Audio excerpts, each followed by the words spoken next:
बिस्मिल्लाहिर्रहमानिर्रहीम। बेटा 12th biology का चैप्टर 21 का आज हमारा लास्ट लेक्चर है and we are going to talk about two important topics, that is the importance of meiosis. ये तो बड़ी छोटी सी बात है, एक शॉर्ट क्वेश्चन है और कोई इसमें ख़ास इतनी इंपॉर्टेंट बातें नहीं है। और दूसरा जो है that is errors in meiosis, वो एक अहम बात है और इस कॉन्सेप्ट को पढ़ना आपके लिए ज़रूरी है क्योंकि ये आप लोगों को पहले भी आता है, ये थोड़ा सा मुश्किल है। तो सबसे पहले हम इसको स्टार्ट करते हैं। इंपॉर्टेंस ऑफ मियोसिस में अगर आप गौर करें तो मियोसिस एक ऐसी डिवीजन है जिसमें क्या हो जाता है, फॉर एग्जांपल अगर 46 क्रोमोसोम है तो यहाँ कितने रह जाते हैं, 23 और फिर इनसे दो सेल्स और बनते हैं और इस तरह एक सेल से 4 सेल्स बनते हैं with half number of chromosome. ये हमने कहा था ये ऐसी डिवीजन है जो एक डिप्लॉयड सेल को एक हैप्लॉयड सेल में कन्वर्ट कर देती है। ठीक है जी। लेकिन एक इंपॉर्टेंट बात यह है कि इसका फायदा क्या है। इसके दो इंपॉर्टेंट फायदे। सबसे पहला फायदा तो ये, अगर आप गौर करें तो हम इसको कहते हैं मेंटेनेंस ऑफ क्रोमोसोम नंबर। अगर आप गौर करें तो देखें, ये एक इंडिविजुअल है, ये एक मेल है फ़र्ज़ किया और ये एक फीमेल है और ये एक इसके अंदर 46 क्रोमोसोम है। ये ह्यूमन का केस है, ये भी 46 क्रोमोसोम है। लेकिन क्या होगा, ये बंदा प्रोड्यूस करेगा स्पर्म्स और अगर आप गौर करें तो उनके अंदर स्पर्म्स के अंदर 46 क्रोमोसोम ही हूँ, 23 ना हो। मैं फर्ज किया पहले मैं 23 बनाया। आपको पता है ना कि यहाँ जब स्पर्म्स बनते हैं तो क्या होता है, मियोसिस। क्योंकि आपने ये बात याद रखनी है कि मियोसिस कहाँ कहाँ होती है। Meiosis is involved in gamete formation, यानी कि क्या बनाने में, स्पर्म्स और एग्स बनाने में मियोसिस इंपॉर्टेंट है क्योंकि ये स्पर्म्स और एग्स बनते हैं जर्म लाइन सेल्स से और जर्म लाइन सेल्स जो है वो मियोसिस करते हैं। अच्छा, तो इसी तरह जो फीमेल है उससे जो एग प्रोड्यूस होगा वो भी 23 वाला होगा और जब ये मिल जाएंगे तो क्या बन जाएंगे, 46 क्रोमोसोम का एक जाइगोट बनेगा। अगर ऐसा ना हो और स्पर्म भी 46 का हो और एग भी 46 का हो तो आप सोचें कि फ्यूजन के बाद क्या सूरत हाल पहुंचती है। तो अगर मियोसिस ना हो तो क्रोमोसोम नंबर एक स्पीशी के अंदर मेंटेन नहीं रह सकता। ये पहला इंपॉर्टेंट पॉइंट था। दूसरा इंपॉर्टेंट पॉइंट है, चूंकि इससे आपको पता है कि जब मियोसिस होती है तो उसके दौरान क्रॉसिंग ओवर होती है जिसके ज़रिए एक, देखें अगर एक मिलियन स्पर्म भी बनते हैं ना मियोसिस के ज़रिए तो उन मिलियंस के अंदर भी अलग अलग जेनेटिक कम्बिनेशन होता है और हो सकता है। सही है। तो हम कहेंगे जेनेटिक इसमें क्रॉसिंग ओवर क्या करती है, प्रोड्यूसेस न्यू जेनेटिक कम्बिनेशंस जिसकी वजह से offspring are different from their parents. अगर ऐसा ना होता तो सारे इंसान एक जैसे ही होते, विच इज़ नॉट पॉसिबल ना। तो offsprings are different from their parents. और दूसरी बात यह है कि हर एक ऑफस्प्रिंग में अपने पेरेंट्स से डिफरेंट एबिलिटी है, बीमारियों से लड़ने की ताकत ज़्यादा है या कम है, इंटेलिजेंस ज़्यादा है या कम है और मुख्तलिफ कैरेक्टर्स उसके अंदर डिफरेंट है फ्रॉम देयर पेरेंट्स, जिसकी वजह से इस दुनिया की, ज़मीन की, इंसानों के अंदर की वैरायटी कायम है अल्लाह के हुक्म से। So this is what we say the two important जो है points of importance of meiosis। लेकिन अब हम बात करेंगे जो हमारा मेन टॉपिक है आज का, that is about the errors in meiosis। Errors में अगर आप गौर करें तो एक चीज होती है, देखें मैं आपको एक चीज समझाना चाहता हूं, वो है नॉन डिसजंक्शन। क्या है नॉन? ये अगर आपको समझ आ गई तो समझ लें आप ये सारा पॉइंट समझ जाएंगे। लेकिन मैं आपको सबसे पहले एक साइड पे एक छोटा सा पॉइंट और समझाना चाहता हूं और वो पॉइंट ये है कि देखिए हमारे अंदर कितने क्रोमोसोम्स होते हैं, 46। अगर तो 46 क्रोमोसोम बेसिकली ये एक क्रोमोसोम है, ये दूसरा, ये एक क्रोमोसोम है, ये उसका पार्टनर, पता है ना 23 पेयर होते हैं दो के। तो फर्ज किया मैं कहता हूं 10 पेयर है, 1 2 3 4 5 6 1 2 3 4 5 6 फर्ज क्या है, ये 6 पेयर है, मैं ये पहला पेयर है, पेयर नंबर 1 2 3 4 5, ये आपस में होमोलोगस क्रोमोसोम है, ये बात पे हम ऑलरेडी डिस्कस कर आए हैं, सही है। ये आपको आइडिया है। आमतौर पे हमारे अंदर 2 तरह के क्रोमोसोम होते हैं, ये याद रखिएगा, जिनको हम कहते हैं ऑटोसोम्स, क्या होते हैं, और दूसरे होते हैं सेक्स क्रोमोसोम्स। जो सेक्स क्रोमोसोम्स होते हैं ये जेंडर डिटरमिन करते हैं, ठीक है। ये या तो एक्स हो सकते हैं, ये फीमेल पैदा होगी, और या ये एक्स और वाई हो सकता है। यानी अगर आप गौर करें तो 22 पेयर ऑटोसोम है और 1 पेयर सेक्स क्रोमोसोम है, वो या ये वाला हो सकता है या फिर ये वाला हो सकता है, सही है। तो इस केस में मेल पैदा होगा। यानी सेक्स क्रोमोसोम के कितने पेयर है, 1 पेयर, ऑटोसोम के 22 पेयर है, सही है। So sex chromosome is only 1 pair और ऑटोसोम्स आर 22 पेयर्स। ये बाकी बॉडी के फंक्शंस, जेंडर के अलावा जो बाकी फंक्शन है उनको डिटरमिन करते हैं अल्लाह के हुक्म से। अच्छा, अब अगली बात आ जाती है कि इसका मतलब है एक इंसान के अंदर कितने ऑटोसोम हुए, 44 ऑटोसोम्स प्लस XX, ये फीमेल है, और 44 ऑटोसोम प्लस XY, ये क्या है, मेल। तो इस तरह 44 प्लस 2 46 पूरे हो गए, इस तरह 44 प्लस 2 46 पूरे हो गए। ये तो बेसिक थीम तो पता लग गया ना।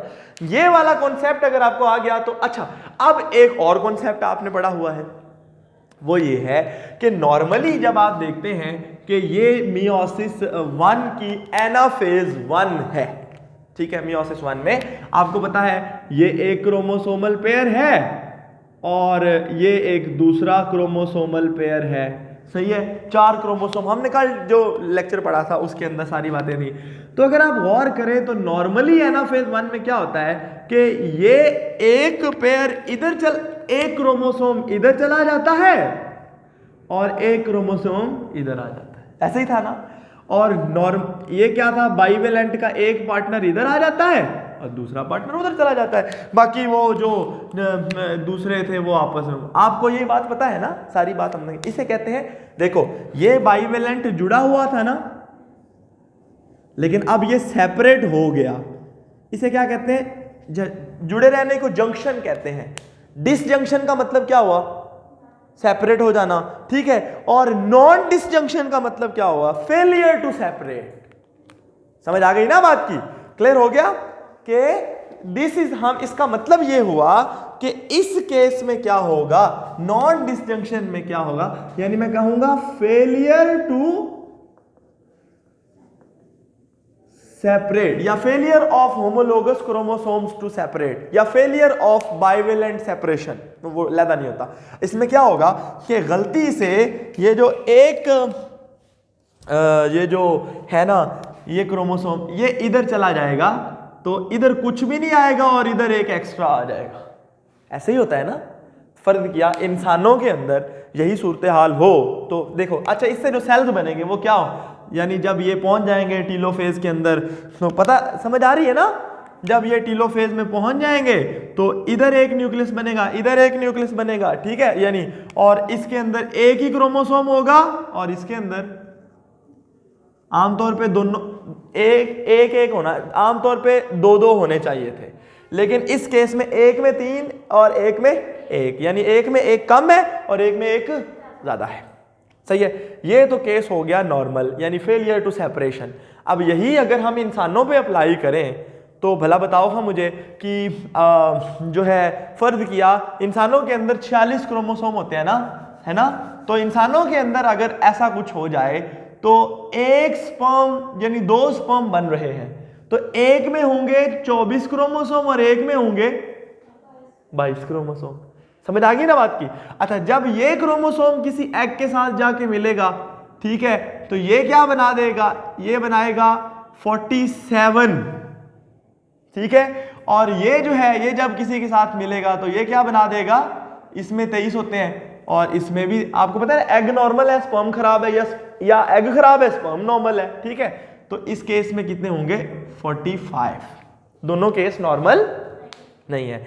यानी अब मैं अगर आपको इसको, ये तो था सिर्फ तमहीद समझने की, नॉन डिसजंक्शन का सिंपल मतलब मैंने आपको समझा दिया कि non disjunction means failure of the separation of homologous chromosomes during anaphase 1 या फिर एनाफेज 2 में भी ऐसा मसला मसाइल हो सकता है। यानी during the anaphase of meiosis, कोई भी मियोसिस 1 भी हो सकती है और मियोसिस 2 भी हो सकती है।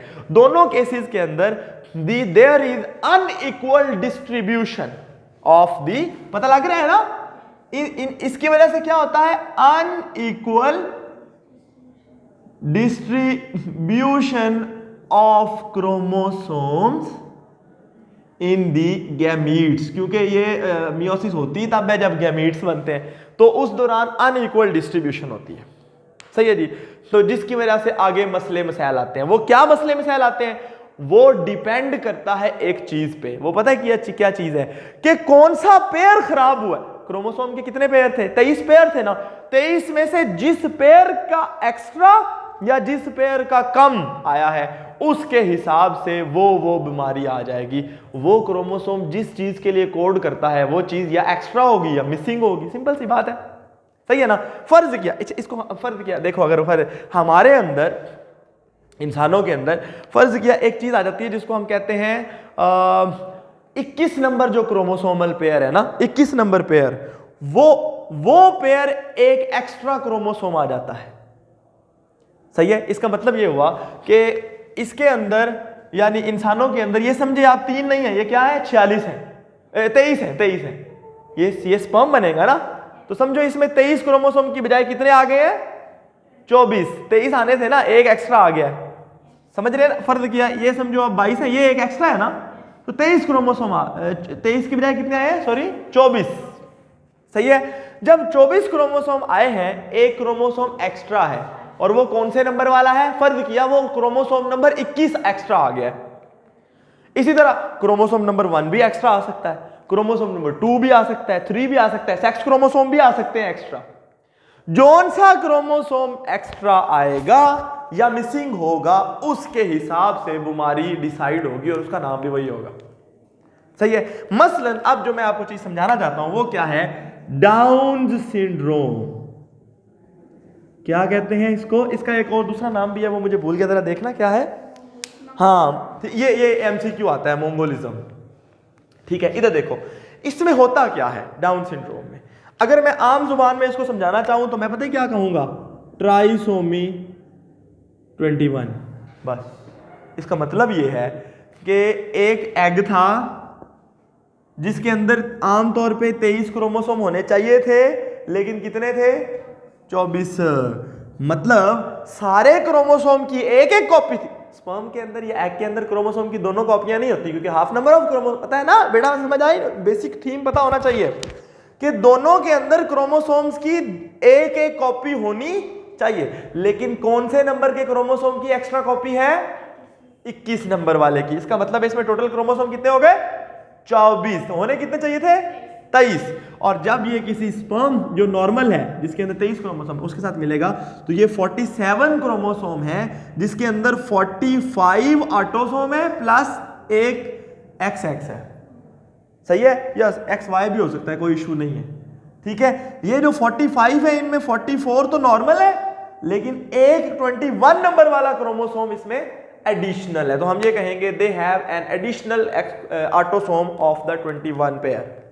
सही है। और इस केस में होता क्या है कि, अच्छा ये जो बीमारी है ना, इस केस में अब होता क्या है, वो सारी साइंस लिखे हुए हैं कि ऐसे लोग जो हैं उनका मेंटल रिटार्डेशन होती है, एक ब्रॉड फेस होता है, स्क्विंट आइज होती है। स्क्विंट आइज मीन वो भींगे होते हैं, पता है ना, भी उनकी आंखें बिल्कुल सामने को नहीं देखती। ठीक है। और उनके 100 मसले, वो सारे के साइंस लिखे हुए, और ये साइंस इंपॉर्टेंट है, ये आ भी जाते हैं पेपर के अंदर भी आते हैं। ठीक है ना, कि भाई इन बंदों के अंदर ये प्रोट्रूडिंग टंग होती है, मेंटल रिटार्डेशन होती है। सही है। और इनका सेंट्रल नर्वस सिस्टम प्रॉपर्ली नहीं होता, ब्रॉड फेस होता है, स्क्विंट आइज होती हैं, सही है ना ये। लेकिन एक इंपॉर्टेंट बात है कि इसके चांसेस, वो आपको अहम, ये भी एमसीक्यू आ जाता है, वो क्या है, चांसेस क्या है कि ये जो यंग एज की ख्वातीन होती हैं उनके अंदर इन एग्स के अंदर मसला नहीं आता। कम आता है। फर्ज के वो कहते हैं जी टीनेजर जो गर्ल है उसके अंदर ये वाला चांस 1 in 1000 हो सकता है, ठीक है। और जो खातून 40 साल के ऊपर की है उसके अंदर इसका चांस जो है वो अप्रॉक्सीमेटली 1 in 100 हो जाता है, मतलब 10 गुना बढ़ जाता है, सही है। और जो खातून 45 प्लस चल जाती है उसके अंदर या तो वैसे तो मेनोपॉज होता है, एग्स प्रोड्यूस ही नहीं होते, लेकिन अगर प्रोड्यूस हो रहे हो तो उसमें इसका चांस 3 गुना और बढ़ जाता है। तो ये आपको आइडिया हो गया कि डाउन सिंड्रोम क्या चीज़ है, ये बेसिकली ट्राइसोमी 21 है, सही। इसी तरह ट्राइसोमी 13 है, उनका नाम टाउ सिंड्रोम है, PTAO, ठीक है। इस तरह और मुख्तलिफ आगे एक टेबल दिया हुआ है जिसके अंदर हम सारा कुछ पढ़ेंगे। इसके बाद हम 2 बीमारियां और पढ़ेंगे जो कि है वो नॉन डिस्जंक्शन ही, लेकिन वो ऑटोसोम्स की नहीं है, वो सेक्स क्रोमोसोम्स की है, ठीक है। तो एक बीमारी है जिसका नाम है क्लाइनफेल्टर सिंड्रोम। क्या है? क्लाइनफेल्टर, स्पेलिंग देखना सही है, सिंड्रोम, ठीक है। अब ये जो लोग हैं दे हैव एन एडिशनल, है ये मेल, एडिशनल एक्स क्रोमोसोम्स। इसका मतलब ये है कि इसके अंदर 47 क्रोमोसोम होंगे या 48 भी हो सकते हैं, इवन कुछ केसेस में 49 भी हो सकते हैं, सही है। और क्या होगा, X 44 autosome plus XXY an additional X chromosome. Same is with 44 autosome plus XXXY and even made some time tetra XY, ठीक है। दे अपेरेंटली Y की वजह से ये मेल जरूर है, लेकिन ख्वातीन वाली अपीयरेंस होती है और इनके स्मॉल टेस्टिस होते हैं जो कि कुछ भी प्रोड्यूस नहीं कर सकते। They are sterile, sterile mean they have no ability to produce viable sperms, सही है। They do not have even male secondary sexual characters, their body appear like male, they tend to tall like, बड़े लंबे कद के हो जाना, ठीक है। और लेकिन ख्वातीन की तरह की उनकी अपीयरेंस होती है। मोस्ट ऑफ द टाइम ये सर्वाइव नहीं करते, लेकिन अगर कर जाएं तो they are infertile, mean they are sterile. ये देखो अगर आप सामने सारा कुछ लिखा हुआ है, सही है जी, मोटे हो जाते हैं। अच्छा जी, लास्ट क्या है, दैट इज टर्नर सिंड्रोम, ठीक है। अब ये उलट है तकरीबन इसका, अगर आप गौर करें तो 1 missing X chromosome, they are X not, ठीक है। इनके अंदर 45, यानी उनके अंदर एडिशनल था, इनके अंदर क्या है, मिसिंग एक्स क्रोमोसोम। 45 क्रोमोसोम होते हैं, 44 ऑटोसोम प्लस X0 नॉट, सही है जी। ये अपेरेंटली फीमेल्स होती हैं, लेकिन इनकी भी वेरी स्मॉल ओवरीज, वेब्ड नेक, यहाँ एक जाला सा होता है, ठीक है, जिस तरह वो फिल्मों में नहीं दिखाते, सही है, जो म्यूटेंट्स होते हैं, ठीक है। और वेब्ड नेक होती है, इसी तरह जो है they have very small ovaries, ये भी इनफर्टाइल होते हैं, ये भी आमतौर पे सर्वाइव नहीं करते, लेकिन अगर कर जाएं तो फिर इस तरह है। आगे आपके सामने एक टेबल दिया हुआ है जिसमें डाउन सिंड्रोम बताई गई है, वो ट्राइसोमी 21 है, जो टाउ सिंड्रोम है वो ट्राइसोमी 13 है, एडवर्ड सिंड्रोम जो है दैट इज ट्राइसोमी 18 है। ये तीनों मेल और फीमेल दोनों की हैं, और आगे उनके चांसेस भी बताए गए हैं कि इनमें अबॉर्शन यानी डेड फीटस के चांसेस इतने हैं, और पैदा होने के चांसेस 700 में से एक बच्चा जो है वो शायद बच जाए, सही है। और ये ऑप्शंस इस तरह हैं, ठीक है जी। बाकी नीचे कुछ मेटा फीमेल जो फीमेल्स की है, ठीक है। टर्नर सिंड्रोम आपने पहले भी पढ़ ली है, जैकब सिंड्रोम, क्लाइनफेल्टर दोनों आपने पढ़ी हैं। उम्मीद है आपको समझ आ गया होगा। बट अगर आपको नॉन डिस्जंक्शन का पता है तो किसी भी एक स्पेसिफिक क्रोमोसोम्स की ट्राइसोमी या एक स्पेसिफिक क्रोमोसोम की मिसिंग के हिसाब से आपको जो वो फंक्शन काम करता है वो प्रॉपरली वो नहीं होगा, तो आपको आइडिया हो जाएगा कि what is it and what is it about. Thank you so very much.